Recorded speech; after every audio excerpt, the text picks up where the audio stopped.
रिया और अर्जुन हमेशा से एक पीसफुल गेटवे का सपना देखते आए थे। सालों की शहरी भागदौड़ के बाद उन्होंने फाइनली धर्मशाला की पहाड़ियों में एक कैबिन बुक किया।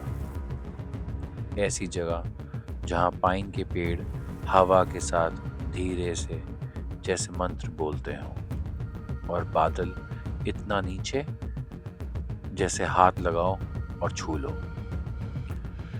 पहली शाम बिल्कुल सपने जैसी थी।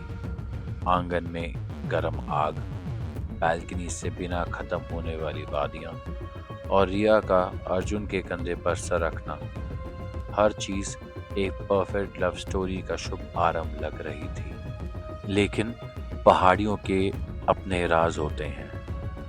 रात के आसपास रिया एक अजीब सी आवाज से जाग गई। पहले तो लगा हवा जैसे किसी दरार से गुजरी हो, फिर दोबारा सुना एक फुसल, धीमी, जैसे कोई बोलने की हिम्मत जुटा रहा हो। उसने अर्जुन को हिलाकर उठाया। अर्जुन ने नींद भरी मुस्कुराहट के साथ कहा, बस हवा की आवाज है रिया, सो जाओ। पर रिया को हवा और किसी की पुकार में फर्क पता था। अगले दिन धूप के साथ हंसी और मजाक का माहौल था। अर्जुन ने एक हिडन क्लिफ पॉइंट का ट्रैक प्रपोज किया, जिसे लोकल लोग सबसे खूबसूरत सनराइज की जगह बताते थे। रास्ते में रिया को कुछ अजीब मिला। एक छोटा सा वुडन प्लैंक पत्तों के नीचे दबा हुआ और उस पर एक नाम खुदा था, आरोही। रिया की हार्ट बीट रुक सी गई।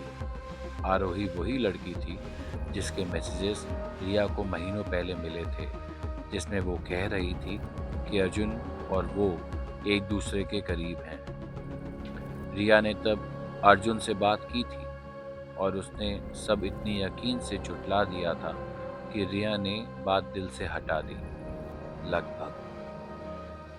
पर अब वो शक वापस उठ रहे थे, जैसे ठंडी उंगलियां गले पर रख दी गई हों।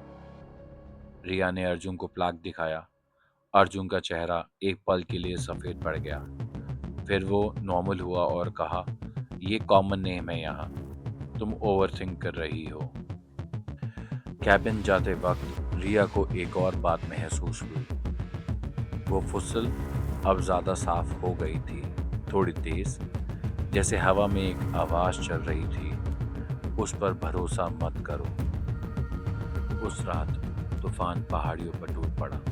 बिजली, हवा, बारिश। रिया सो नहीं पा रही थी। अर्जुन शावर में था। वो आवाजें अब कमरे के अंदर घूम रही थी, जैसे कोई धुआं दीवारों से फिसलकर उसके पास आ रहा हो।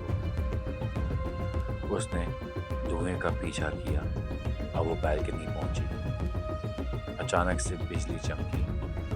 एक पल के लिए उसने एक औरत का सिल्यूट देखा, पहाड़ी के किनारे पर, बाल हवा में, चेहरा अंधेरे में छुपा हुआ, उसका हाथ कैबिन की तरफ इशारा करता हुआ।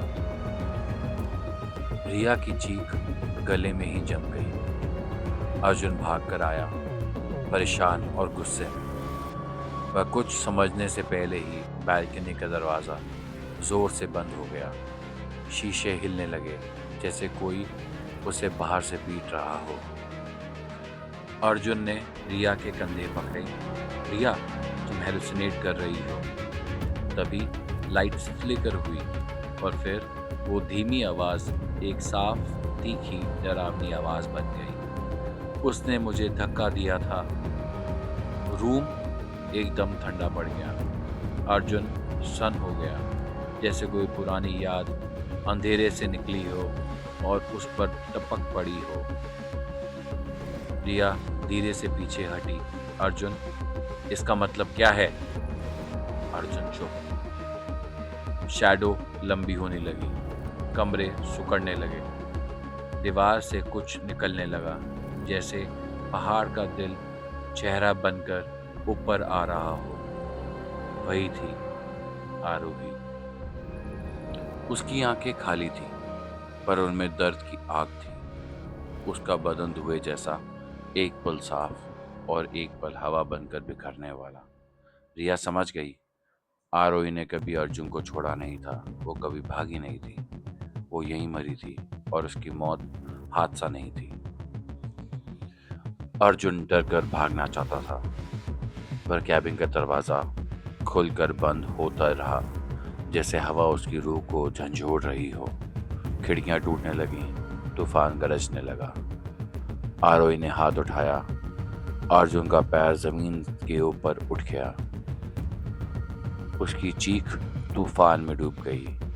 रिया मदद करना चाहती थी, पर आरोही ने उसकी तरफ देखा, गुस्से से नहीं, दुख से। फुसल एकदम नरम हो गई।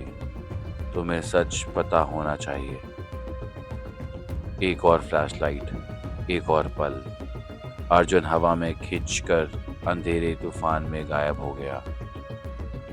कैबिन चुप, सिर्फ रिया रह गई, कांपते हुए, उस जगह को देखते हुए जहां अभी कुछ देर पहले उसका प्यार था, अपनी एक जिंदगी थी, और अब वो सिर्फ अकेली।